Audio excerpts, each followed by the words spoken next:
You ever trust someone so much you feel like you're handing them a loaded gun, just hoping they won't use it on you? That was me. I thought marriage was about love, support, and growing old together. On our second anniversary, I wore a red dress he once said he liked. I made him a steak dinner, lit candles, played his favorite playlist. I wanted the night to feel special. I thought we were happy, but everything changed in seconds. He took one bite, slammed his fork down, and said the steak was too salty. I laughed, thinking he was joking. Then, out of nowhere, he slapped me. Not a warning, not a raised voice, just the sharp sting of his hand across my face. My ear rang, my eyes watered. I didn't even know how to react. Before I could speak, he grabbed my hair and yanked me out of the chair. He called me names, cursed, asked if I was trying to make him look stupid. I stood there frozen, my heart beating so loud I could barely hear him. But I didn't scream. I didn't fight back. I looked at him with tears in my eyes and whispered, "I'm sorry, Mark. I must have messed it up. I'll go to my sister's for a bit. I need to breathe." He grunted and waved me off like I was nothing. I walked out that door with my head down, but inside something sharp and cold settled in me. I wasn't leaving because I was scared. I was leaving to plan. That night didn't break me. It opened my eyes. The man I married had never loved me. He wanted control. He thought silence meant weakness, but he was wrong. My silence was a trap, and he walked right into it. That was the last time he ever laid a hand on me without consequence. What came next? He never saw it coming. I made sure of that. I sat on the edge of my sister's guest bed, face still burning, trying to hold in the tears. My cheek throbbed. My scalp ached where he had yanked my hair. I could still hear his voice in my head, sharp and angry, like he was standing right in front of me. I had never felt so small, so humiliated, but more than pain, it was the shock. Not just that he hit me, but how easily he did it, like it meant nothing, like I meant nothing. I looked in the mirror and saw someone I barely recognized. Skin red, eyes swollen, mouth still trembling. But under all that, something else was starting to show. A cold, steady anger. It wasn't loud. It didn't shake or cry. It just sat there waiting, growing. I hadn't screamed. I hadn't yelled. I had told him, in a quiet voice, "I'm sorry, Mark. I ruined dinner." I even touched his arm, gently, like I was the one who'd done something wrong. Then I asked if I could go to my sister's place to clear my head. He let me go, thinking he'd won, thinking I was broken. That's what he wanted. A wife who says sorry when she bleeds. But what he didn't know was that I wasn't running away. I was standing back, watching, thinking. While he relaxed, I was remembering every word, every look, every bruise. I started writing things down, taking photos, recording voice notes when I could. I sent backups to an email he didn't know about. Everything he said, I saved. Every time he blamed me, I made sure I had it. He thought I was weak because I didn't fight back, but I wasn't weak. I was focused. You can't hit what you can't see coming. He would never expect what was coming next. Not from me. That's why it would work. I didn't tell anyone. Not yet. I smiled when I saw him again. I hugged him when he apologized like nothing happened. I said I loved him, said I understood. But deep inside, I was no longer afraid. I was waiting, planning, and I wasn't going to miss. I went back home with my eyes low and my voice soft. Mark opened the door like nothing ever happened. I smiled a little, told him I was sorry for running off, said I'd been overwhelmed and emotional lately. "Maybe I need help," I whispered, letting a tear slip down. He hugged me, smug and gentle. I could feel how proud he was of himself. He thought he'd fixed me, thought I was crawling back because I couldn't handle life without him. I nodded along with everything he said. "You're right. I do overreact," I told him more than once. "I'll do better." That's what he wanted to hear. He got relaxed, comfortable, started acting like the king of the house again, gave me small compliments, as if tossing crumbs. "That's better," he'd say when I stayed quiet. "You're learning." He didn't know that every time he talked like that, I pressed record on my phone. He didn't know that when I smiled, I was picturing how it would all end. Each night when he fell asleep, I tiptoed into the bathroom with the door locked and took photos of the bruises still on my skin. I marked the dates. I saved them to a cloud account under a fake name. I found old texts where he blamed me for fights, and I screenshotted them. Messages like, "If you hadn't pushed me, I wouldn't have lost it," or, "You know how to set me off." I organized them into folders by month. I wasn't rushing anything. I wanted it all neat, clear, undeniable. I needed someone who could help me destroy him completely, not just leave him, but expose him. I searched quietly for a divorce lawyer, someone sharp and ruthless. I I found Lydia. Her profile said she handled high-conflict divorces and tracked hidden money. I sent her a short message. No details. Just, need to talk. It's urgent. We met at her office a week later. She didn't smile much. She asked direct questions. When I explained what Mark had done, physically, emotionally, financially, she didn't flinch. She asked if I had proof. I opened my phone, showed her the folders. She looked through the images, the texts, the recordings, and nodded slowly. "You've been busy," she said. "Good. Now let's be smarter." Lydia didn't just want to help me leave. She wanted to hit him where it hurt. She said men like Mark hide money all the time, but she could find it. I gave her full access to everything I could. She told me not to confront him. Not yet. Just keep playing the part. Keep collecting. So I went back home, smiled at Mark, cooked his dinner, and laughed at his jokes. But inside, I was watching every move he made, and I wasn't afraid. I had a plan. Mark always acted like he knew everything about money. After I came back, he said we needed to get more organized with our finances. He talked like it was his idea to help me, like he was doing me a favor. I nodded and said that sounded smart. He handed me some papers, showed me a few bank accounts, and told me to start keeping track. I played dumb, asked simple questions, let him explain things like I didn't understand. The more I acted lost, the more confident he got. He thought I was slow, broken, helpless. That worked in my favor. He even gave me access to some of the accounts, saying I should help manage our future. What he didn't know was that every file, every number, every login he shared went straight to Lydia. She told me not to say a word, just watch and keep digging. I did exactly that. A week later, Lydia called me into her office. Her face was tight, serious. She pushed a folder across the desk. "You need to see this," she said. I opened it slowly. At first, I didn't understand. There were account statements, wire transfers, foreign banks I'd never heard of. Then she pointed to the names. My name, my father's trust, the one he'd left just for me when he passed away.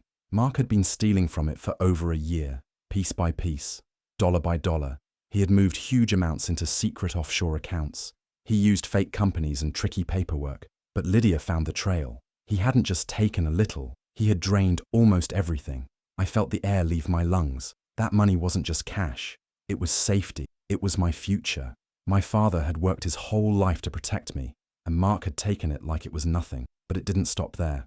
Lydia showed me one more file. "He's been supporting someone else," she said. I looked at the name, Chloe, my so-called friend, the woman who hugged me when I cried, the one who told me, "You're so strong," when I shared my pain. She was pregnant, and the money Mark took from my trust, he had been sending it to her. Rent, doctor bills, gifts, everything. I sat there in silence, feeling like I'd been hit all over again. But I didn't cry. I didn't scream. I just sat still, holding the truth in my hands. I felt something shift inside me. I wasn't just angry now. I was ready. I knew the best way to break Mark wasn't through shouting or accusations. It was through patience, making him think he had everything under control while I quietly tightened the noose. So I played along with everything he expected, acting like the sweet, forgiven wife he wanted me to be. But every move I made had a purpose. One morning, I accidentally left a folder on the counter. Inside were fake financial documents I had carefully created, suggesting that I was about to inherit a large sum of money. It wasn't much, just enough to catch his eye. I didn't need him to see it right away. I needed him to let it sit in the back of his mind. I wanted his greed to grow. If he thought there was more money to take, he'd get careless. He noticed, of course, after a few days. "You really think this is a good idea?" he asked, with that smug look I'd come to hate. "You're going to be sitting pretty, huh?" I smiled softly, playing along. "I don't know," I said. "It's a lot, but I'll have to see how it works out." I kept my voice calm, neutral. The hint of doubt in my tone only made him more eager, like a dog waiting for a treat. He didn't press too hard, though. He was too busy picturing what he could do with all that money. Next, I needed to get to his laptop. I'd seen him leave it unlocked several times, but I needed to be careful. One wrong move, and he'd be suspicious. So I waited for a moment when he was distracted. I pretended to be looking for a printer coupon for some grocery deal. "Oh, let me just print these," I said casually as I opened his laptop, and he didn't bat an eye. He thought I was just being the silly wife. Little did he know, I was copying everything. I saved years of financial fraud, wire transfers, hidden accounts, lies he'd told to cover his tracks. I copied every email he'd ever sent to Chloe, the woman he'd been seeing behind my back. There were messages about how he planned to leave me with nothing, how he'd manipulate me into believing I was nothing. He even bragged about how he'd controlled me for so long, how easy it was to make me feel small. I couldn't help but smile, though it wasn't a happy smile. It was cold, calculating. Every document, every email, every picture, every word he'd said about me, about Chloe, it was all proof. And once it was in my hands, he couldn't hide anymore. But I didn't rush. I didn't do anything with it right away. Instead, I waited. I let him keep playing his game, believing he was still the one pulling the strings. He thought the more I seemed to be the good wife, the more power he had. Little did he know, every move he made was leading him closer to his own downfall. The patience I had was a weapon, and I was sharpening it every single day. Mark started acting like the hero of his own story. After weeks of pretending everything was fine, he suddenly came to me one night and said we should have a peaceful divorce. He made it sound like he was being kind, generous even. "It's for the best," he said, as if I hadn't already figured out everything he'd done. He handed me a rough agreement. It offered me almost nothing. No real share of our assets. Barely any support. It was a joke, but I didn't flinch. I looked at the papers like I didn't understand. "I guess that's fair," I mumbled, acting nervous. He smiled like he'd already won. Mark told me he wanted to start fresh, that we both needed to move on. But I knew the truth. He had someone else waiting, Chloe. She wasn't hiding anymore. She was even posting vague messages online. New beginnings, feeling blessed. I saw it all and said nothing. What made it worse was the party. Mark started planning a big event. He called it a business gathering, but I knew it was really a celebration. He was going to show off his new life with Chloe, right in front of all his friends and co-workers. He even ordered custom invitations. I found one in the trash. It said, "A fresh start," in gold letters. I held it in my hands and didn't say a word. Let him celebrate, I thought. Let him enjoy his moment, because it was going to crash harder than he could imagine. While he ordered wine and decorations, I met with Lydia again. We had everything ready. The photos, the emails, the documents, all sorted and prepared. She wrote up the real divorce papers. They were nothing like what Mark had offered. These papers laid out everything. The abuse, the cheating, the money he stole. It was all there in black and white, backed by hard proof. But Lydia didn't file them yet. She said, "Let him think he's ahead. Let him think this will be clean and quiet." I agreed. We would wait for the right moment. The timing had to be perfect. One loud public hit. No warning. So I kept acting like I was confused and heartbroken. I signed his fake divorce proposal in pencil, then said I'd think about it. I let him believe I was still lost, still under his control. He looked at me like I was nothing, but inside, I knew I was holding everything. He was already finished. He just didn't know it yet. The party was coming, and so was the end. The night of the party finally came. Mark looked proud and full of himself. The venue was decorated like a wedding hall. Gold balloons, bright lights, a band playing soft music in the background. Chloe stood beside him, smiling like she had already won. Guests clapped, raised their glasses, and acted like Mark was some kind of success story. He shook hands, gave speeches, laughed loudly. He was glowing with pride. He didn't see it coming. Just as the music paused for his little speech, the front doors opened. Lydia walked in, dressed in black, calm and serious. She walked straight to Mark with a thick envelope in her hand. The room went quiet. She handed it to him and said clearly, "You've been served." Mark's smile dropped. He looked confused at first, then angry. He opened the envelope and started reading. His hands began to shake. People around him leaned in, whispering, unsure of what was happening. The papers laid it all out. The violence, the cheating, the money he stole. Lydia's firm had demanded all his accounts be frozen. Every word on those pages hit him like a hammer. He looked up, searching for me in the crowd, but I wasn't there. At that same moment, emails went out. The evidence of the stolen trust money was sent to the people in charge of it. My father's lawyer, the bank, and the SEC. Years of lies, transfers, and offshore accounts, now in the hands of those who could bring real punishment. There would be an investigation. Nothing would be hidden anymore, but I didn't stop there. Before the party, I had prepared one last gift. I sent a package to Chloe, his parents, and his boss. It wasn't just about the cheating. It had the worst parts of Mark, his texts mocking Chloe behind her back, saying she was useful for now. Messages where he bragged about keeping me quiet, saying I'd never be strong enough to leave. His own words, printed clearly, There was no denying them. And while all of this happened, I posted one photo online. Just one.